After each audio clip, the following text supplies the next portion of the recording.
மீனவர் குலத்தில் போய் பிறந்துருன்னு சொல்கிறார். அம்பாள் மீனவர் குலத்தில் பிறந்தாச்சு.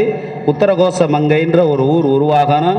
1000 சுவாமிகள் சிவஞான போதம்ன்ற ஒரு ஆகம விதி நூல்களை காப்பாற்றணும்.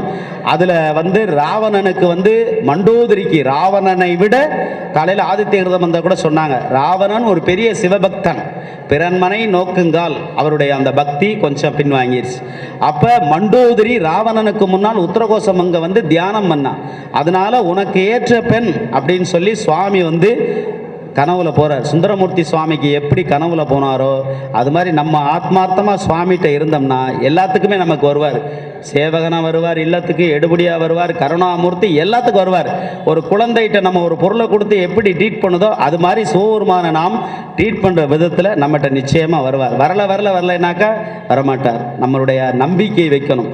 இந்துக்களுடைய கடைசி நம்பிக்கை அதுதான் ஆத்மாவினுடைய நம்பிக்கை. கண்ணதாசன் இப்படிப்பட்ட அந்த இடத்துல அந்த அம்பாளுடைய அனுகிரகத்தை தெரியப்படுத்தணும்னு சொல்லி இவர் மீனவர் குலத்தில் பிறந்திருக்கும் போது 999 சிவனடியார்களை முனிவர்களை அந்த அக்னியில ஸ்புடம் போட்டு மாணிக்க வாசக பெருமானை மட்டும் 1000ல் ஒருவனோன்னு கேட்டார். 1000ல் ஒருவன் மணிவாசக பெருமான் தான்.